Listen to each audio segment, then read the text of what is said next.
मध्य प्रदेश का जिला सिंगरौली। यह एक पिछड़े और घने जंगल से घिरे गांव की एक कहानी है। एक ऐसी कहानी जो अंधविश्वास और खौफ के उस दलदल से निकलती है जहां इंसान इंसान नहीं रहता। गांव के छोर पर जंगल में एक टूटी फूटी झोपड़ी थी जिसमें रहती थी रज्जो।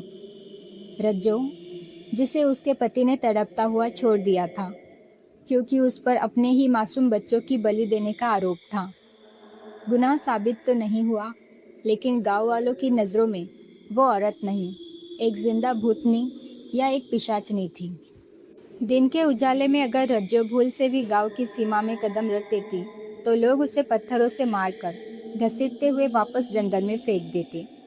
वो तड़पती, हाथ जोड़ती, पानी की एक एक बूंद के लिए भीख मांगती, पर कोई उसे पानी तक नसीब नहीं होने देता।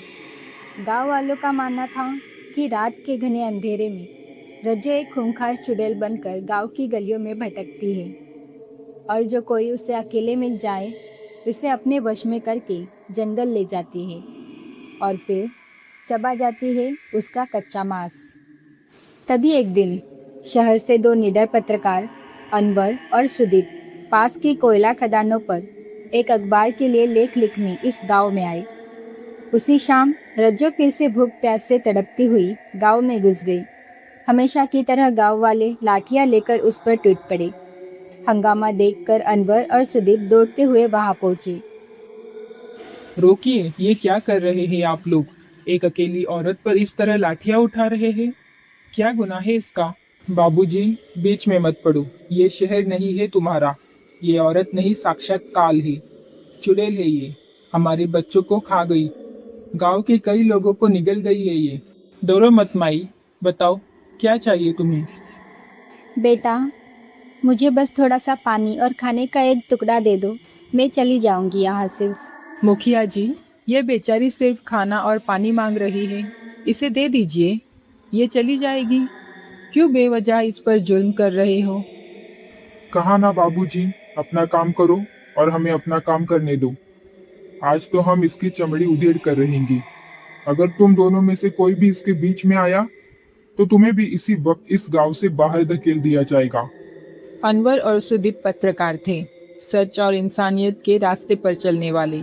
गांव वालों का ऐसा बर्ताव देख उनका खून उबल पड़ा। अनवर और सुदीप रज्जो को अपने साथ लेकर गांव से बाहर निकल गए। रास्ते के एक छोटे से होटल में उन्होंने रज्जो को भरपेट खाना खिलाया। खाना खाकर जब रज्जो की आंखों में आंसू आए तो अनवर ने उससे उसकी दास्तान पूछी। साहब, इन गांव वालों ने मेरे हंसते खेलते परिवार को उजाड़ दिया। जब से हमारा परिवार इस गांव में आया, बदकिस्मती से ये गांव सूखा पड़ गया। इन जालिमों ने हमारे घर को मनहूस कहकर उसमें आग लगा दी। मैं उस रात बाहर थी, इसीलिए बच गई, लेकिन मेरे पति और मेरे दो मासूम बच्चे उस आग में जिंदा जलकर कोयला हो गए। बाद में पुलिस आई, पर गांव वालों के डर से कुछ नहीं किया, बस मुझे जिंदा छोड़ दिया। तब से मैं इस बेयाबान जंगल में तड़प रही हूँ। रज्जो की ये दर्द भरी कहानी सुनकर दोनों पत्रकारों का दिल पसीज हो गया। रात के 12 बज चुके थे। कोयला खदान का दफ्तर बंद हो चुका था। चारों तरफ सिर्फ गहरा डरावना सन्नाटा था। बाबूजी, अगर बुरा न मानो तो आज मेरी झोपड़ी में आराम कर लो। सुबह होते ही शहर निकल जाना। रास्ता थोड़ा घने जंगल से जाता है, पर पास ही है मेरी झोपड़ी।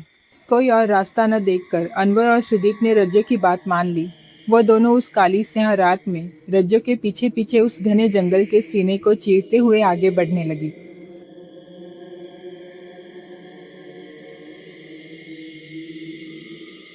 जंगल इतना घना और अंधेरा था कि हाथ को हाथ सुझाई नहीं दे रहा, लेकिन रज्जो उस अंधेरे में भी इतनी तेजी से चल रही थी जैसे उसकी आंखों में रात का कोई तिलिस्म हो। झोपड़ी में पहुंचते ही रज्जो ने मिट्टी के तेल की एक डिबरी जलाई। जैसे ही दोनों अंदर घुसे, एक असहनीय मरती हुई उफ रज्जो माई, ये कैसी भयानक बदबू है यहाँ। साहेब, जंगल है ना, कोई जानवर आसपास मर गया होगा। मैं खिड़की खोल देती हूँ, हवा आएगी तो गंध कम हो जाएगी। आप इस चारपाई पर आराम करो। थकान इतनी थी कि अनवर और सुदीप उस बदबू के बीच ही चारपाई पर लेट गए और गहरी नींद में सो गए। लेकिन ठीक 1 घंटे बाद अनवर की आंख अचानक खुली। कानों में किसी औरत के डरावने मंत्रों की गूंज थी। उसने जमीन पर देखा, रज्जो वहां नहीं थी। डर से कांपते हुए अनवर ने डिबरी उठाई और झोपड़ी के पीछे गया, और वहां जो नज़ारा था उसे देख अनवर के पैरों तले जमीन खिसक गई।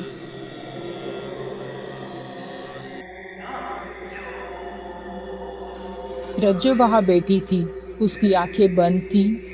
आधे काले और आधे सफ़ेद बाल हवा में लहरा रहे थे और उसके पूरे चेहरे पर गाढ़ा ताज़ा खून लगा हुआ था। वो बड़ी लगन से किसी शैतानी मंत्र का जाप कर रही थी। उसकी आवाज़ इतनी भारी और कर्कश हो चुकी थी मानो कोई इंसानी आवाज़ न हो। अनवर चिल्लाकर सुदीप को बुलाना चाहता था, लेकिन खौफ के मारे मानो उसकी ज़बान को लकवा मार गया हो। हे भगवान, ये क्या है? गांव वाले सच कह रहे थे, ये औरत नहीं डायन है। अनवर झोपड़ी के अंदर भागा और सुदीप को झकझोरने लगा। सुदीप, भाग यहाँ से, उठ जा सुदीप।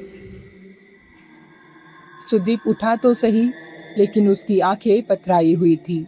उसके माथे पर खून से कोई शैतानी निशान बना हुआ था। वो होश में नहीं था।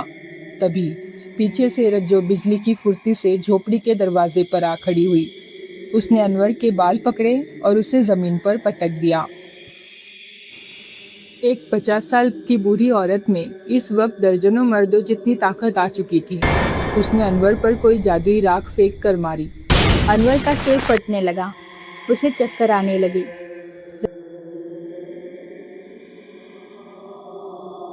रज्जो उसकी छाती पर चढ़ बैठी और मंत्र पढ़ने लगी। तभी सम्मोहन में डूबा सुदीप लड़खड़ाते हुए आगे बढ़ा और उसने अनजाने में रज्जो को धक्का दिया। रज्जो जमीन पर गिरी और गुस्से में ऐसी चीख मारी कि पूरा जंगल कांप उठा। मौका पाकर अनवर और सुदीप बाहर की तरफ भागे। सुदीप पर तंत्र का असर था, इसलिए वो तेज नहीं भाग पा रहा था। रज्जो ने दोबारा सुदीप को दबोच लिया। अनवर अपनी जान बचाकर गांव की तरफ भाग निकला। झोपड़ी के अंदर रज्जो ने दीवार से एक गंदा पर्दा हटाया। पीछे साक्षात एक भयानक शैतान की तस्वीर थी। उसने सुदीप को उस तस्वीर के आगे उल्टा लेटा दिया। सुदीप का शरीर पूरी तरह सुन्न रह चुका था। वो हिल भी नहीं पा रहा था। रज्जो झोपड़ी के बाहर एक बड़े से खंजर को पत्थर पर घिसकर तेज कर रही थी। सुदीप तड़प रहा था, सोच रहा था कि आज उसकी जिंदगी का आखिरी दिन है। तभी रज्जो को दूर से गांव वालों का शोर सुनाई दिया। अनवर मुखिया और पूरे गांव के लड़कों को लेकर आ रहा था। रज्जो समझ गई कि वक्त कम है, उसे जल्दी से बलि चढ़ानी होगी। उसने सुदीप के बाल पकड़े और खंजर हवा में लहराया। सुदीप को भी गांव वालों की आवाज़ आ चुकी थी। उसने जान बचाने के लिए अपनी बची कुची पूरी ताकत बटोरी और शैतान के आगे जल रहा उस तांत्रिक दिया को जोर से फूंक मारी। दिया बुझ गया। तंत्र साधना में विघ्न पड़ते ही रज्जो गुस्से से पागल हो गई। उसने सुदीप का सिर जमीन पर पटका और माचिस ढूंढने लगी। सुदीप ने हार नहीं मानी। उसने अपना हाथ मारकर उस मिट्टी के दिए को ही चकनाचूर कर दिया और तेल जमीन पर बहा दिया। रज्जो ने गुस्से में आकर खंजर से सुदीप की पीठ पर कई वार किए, लेकिन तब तक बहुत देर हो चुकी थी। गांव वाले मशाले लेकर झोपड़ी में घुस गए। रज्जो अपनी जान बचाने के लिए झोपड़ी के पीछे से भाग निकली, लेकिन गांव वालों ने उसे चारों तरफ से घेर लिया। रज्जो भागते भागते जंगल के बीच बने एक पुराने सूखे और दूषित कुएं की मुंडेर पर जा खड़ी हुई। हर तरफ जलती हुई मशालें थीं।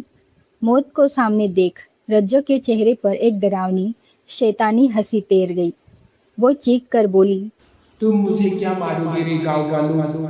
मैं मर भी गई तो मेरे अंदर जो एक सदियों पुरानी भूतनी है वो जिंदा रहेगी, इसी कुएं में रहेगी और एक एक करके तुम्हारे पूरे गांव को खा जाएगी। इतना कहकर रज्जो ने उस गहरे कुएं में छलांग लगा दी। उसकी मौके पर ही मौत हो गई। गांव वालों ने तुरंत सुदीप को बाहर निकाला और उस पापी झोपड़ी को आग के हवाले कर दिया। अस्पताल में इलाज के बाद सुदीप की जान तो बच गई, लेकिन वो खौफ आज भी उनके जहन से नहीं निकला।